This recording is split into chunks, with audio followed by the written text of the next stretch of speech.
ಆಯ್ತಾ ನಿಮ್ದೆಲ್ಲ ಮುಗಿತಾ ಮಾತಾಡಿದ್ರು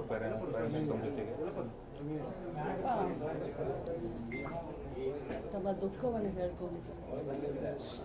ಇಂಥ ಒಂದು ಸಂದರ್ಭದಲ್ಲಿ ಒಂದು ಜವಾಬ್ದಾರಿ ಸ್ಥಾನದಲ್ಲಿದ್ದಂಥ ನಾನು ಕೂಡ ಅವ್ರ ದುಃಖದಲ್ಲಿ ಭಾಗಿಯಾಗಿದೆ. ಸಾಂತ್ವನ ಹೇಳಿದ್ರೆ, ಸಮಾಧಾನ ಹೇಳಿದ್ರೆ ಅದು ತೀರಿದಂಥ ದುಃಖ.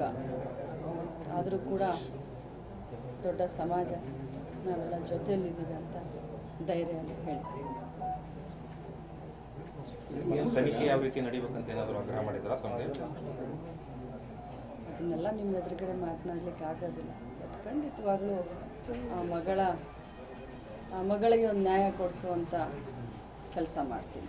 ಅಲ್ಲ, ಈಗ ನಾವು ಹೇಳ್ತಾ ಇರೋದು ತನಿಖೆಯನ್ನ ಎಸ್ಐಟಿ ಒಪ್ಪಿಸಿ ಸರಿಯಾಗಿ ತನಿಖೆ ನಡೆಯಲ್ಲ, ಒಬ್ಬನೇ ಅರೆಸ್ಟ್ ಮಾಡಲಾಗಿದೆ ಅನ್ನೋಂಥ ಆರೋಪವನ್ನು ಮಾಡ್ತಾ ಇದ್ರು. ಅದಕ್ಕೆ ಸರ್ಕಾರ ಏನು ಕ್ರಮ ಕೈಗೊಳ್ತಾರೆ? ಅದ್ರ ಬಗ್ಗೆ ನಾನು ನೋಡಿಲ್ಲ, ಅದ್ರ ಬಗ್ಗೆ ಅವ್ರು ನನಗೆ ಹೇಳೇನಿಲ್ಲ. ಬಟ್ ಒಬ್ಬ ತಾಯಿಯಾಗಿ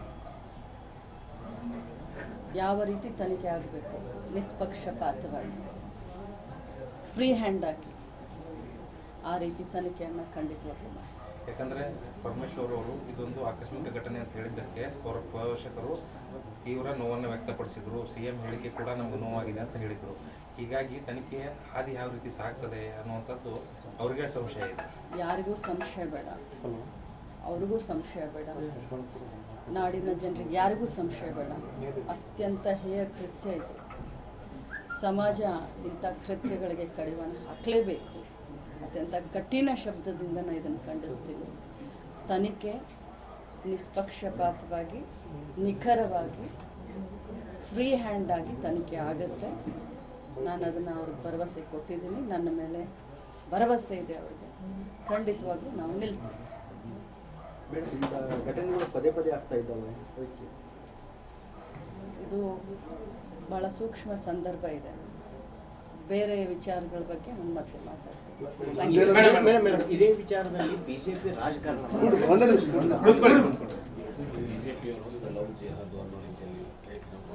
ಕಾನೂನು ವ್ಯವಸ್ಥೆ ಸಂಪೂರ್ಣವಾಗಿ ನಾನು ಒಂದೇ ಮಾತನ್ನ ಹೇಳ್ತೀನಿ. ನಾನು ಯಾವುದಾದ್ರೂ ಘಟನೆನ ಇದಕ್ಕೆ ಹೋಲಿಸಿದ್ರೆ ರಾಜಕಾರಣ ಆಗುತ್ತೆ. ಭಾಳ ಜವಾಬ್ದಾರಿಯಿಂದ ನಾನು ಈ ಸಂದರ್ಭದಲ್ಲಿ ನಾವು ಮಾತನಾಡಬೇಕನ್ನೋದು. ರಾಜಕಾರಣ ಒಂದು ಕಡೆ ಇಡೋಣ.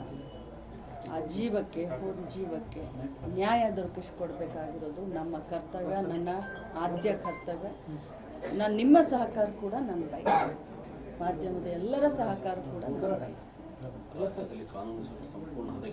ನಾನು ಬೇರೆ ವಿಚಾರ ಏನಾದರೂ ನೀವು ಹೇಳಿದ್ರಿ ಅಂತ ನಾನು ಬೇರೆ ಒಂದೇನಾದರೂ ಒಂದು ಲೈನ್ ಮಾತಾಡಿದ್ರೆ ತನಿಖೆ ನಡೆಯುವಂಥ ಸಂದರ್ಭದಲ್ಲಿ ಅದು ಬೇರೆ ದಾರಿ ತಗೋತೀನಿ. ಅದೇ ಈಗ ನಿಮ್ಮ ನಾಯಕರು ಕೊಟ್ಟಂತ ಹೇಳಿಕೆಗಳೇ ಬೇರೆ ಬೇರೆ ರೀತಿಯ ಒಂದು ಸ್ವರೂಪ ಪಡೆದುಕೊಳ್ತಾ ಇದ್ದಾರೆ. ಯಾವ ನಾಯಕರು ಯಾವ ಹೇಳಿಕೆ ಕೊಟ್ಟಿದ್ದಾರೆ ಅನ್ನೋದನ್ನ ನಾನು ಗಮನಿಸಲಿಲ್ಲ. ಯಾಕಂದರೆ ಇಲೆಕ್ಷನಲ್ಲಿ ತುಂಬ ಬಿಜಿ, ತಮಗೂ ಎಲ್ಲರಿಗೂ ಗೊತ್ತಿದೆ. ಮಗ ನಿಂತ್ಕೊಂಡಿದ್ದಾನೆ, ಭಾಳಷ್ಟು ಇದ್ರಿದೆ. ನಾನು ಅದನ್ನು ತಿಳ್ಕೊಂಡ್ತಂತೆ. ನಮ್ಮ ಪಕ್ಷದ ಪಾಲಿಕೆ ಸದಸ್ಯರು ಅವ್ರೇನೇ ಹೇಳ್ತಾರೆ, ನನ್ನ ಮಗಳಿಗೆ ಸಾವಿಗೆ ನ್ಯಾಯ ಸಿಗದೆ ಹೋದ್ರೆ ನಾನು ಆತ್ಮಹತ್ಯೆ ಮಾಡ್ಕೊಳ್ತೀನಿ, ಮುಖ್ಯಮಂತ್ರಿ ಮತ್ತು ಗೃಹ ಸಚಿವರ ಹೆಸರು ಬರಲಿಕ್ಕೆ ಅಂತ ಹೇಳ್ತಾರೆ. ನೋಡಿ, ಹಿರೇಮಠ ಅವರು ನಮ್ಮ ಸಮಾಜದವರು, ನಮ್ಮ ಪಕ್ಷದ ಕಾರ್ಪೊರೇಟರ್ ಇದ್ದಾರೆ. ಎಲ್ಲ ರೀತಿಯಿಂದ ಅವ್ರ ಬೆನ್ನಿಗೆ ನಾವು ನಿಂತ್ಕೊಳ್ತೀವಿ. ಅವ್ರಿಗೆ, ಅವ್ರ ಮಗಳಿಗೆ ನ್ಯಾಯವನ್ನು ಕೊಡಿಸ್ತೀವಿ. Thank you.